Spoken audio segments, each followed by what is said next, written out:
చాలామందికి ఈ రోజుల్లో ఉన్న డౌట్ ఏంటంటే ప్రెగ్నెన్సీ కన్ఫర్మ్ అయింది. తర్వాత ఫస్ట్ 3 మంత్స్‌లో జాగ్రత్తగా ఉండాలంటారు. అలాంటప్పుడు నాకేమైనా మిస్‌క్యారేజ్ వాళ్ళ పక్కింటి వాళ్ళకి మిస్‌క్యారేజ్ అయింది మేడం. నాకేమైనా అలాంటి ఏమైనా ఇండికేషన్స్ ఉన్నాయా అని చాలామంది అడుగుతూ ఉంటారు. ఓకే. నార్మల్‌గా ప్రెగ్నెన్సీలో ఉండే సింప్టమ్స్ ఫస్ట్ 3 మంత్స్‌లో ఏముంటుంది?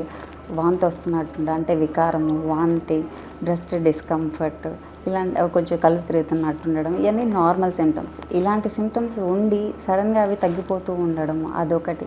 అదొక వార్నింగ్ సైన్. ఇలా ఏమైనా ఉంటే డాక్టర్ని కలవాల్సి ఉంటుంది. ఇంకోటేంటి వాళ్ళకి మాటి మాటికి కడుపు నొప్పి, లేకపోతే discomfort, on and of spotting, రిపీటెడ్‌గా బ్లీడింగ్, స్పాటింగ్. మనం ఎంత ట్రీట్మెంట్ తీసుకుంటున్నా కూడా వాళ్ళకి అవి తగ్గకుండా ఇంక్రీజ్ అవుతూ ఉంటాయి. అలా ఏమైనా ఉంటాయి.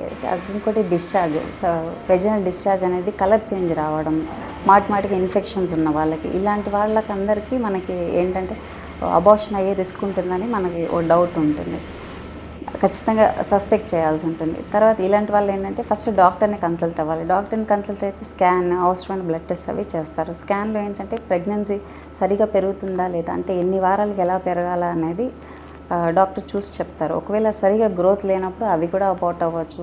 ఇంకోటి ఏంటంటే బేబీ చుట్టూ బ్లడ్ కలెక్షన్ అనేది ఉంటుంది. అది రిపీటెడ్ స్కాన్స్ చేస్తే ఒకవేళ కలెక్షన్ ఫస్ట్ టైమే ఎక్కువ ఉంది అంటే రిస్క్ ఎక్కువ ఉంటుంది. ఇంకోటి ఏంటంటే మాటికి అంటే రిపీటెడ్ స్కాన్స్ అప్పుడు ప్రీవియస్ స్కాన్ కన్నా ఇప్పటికన్నా కలెక్షన్ ఎక్కువ అవుతుందంటే అలాంటివి ఏంటంటే ఆ కలెక్షన్ బేబీని పుష్ చేసి అబార్షన్ ఛాన్స్ అయితే ఉంటాయి. సో ఇలాంటివి ఏమైనా సిమ్టమ్స్ ఉంటే డాక్టర్ గారిని వెంటనే కలవాల్సి ఉంటుంది.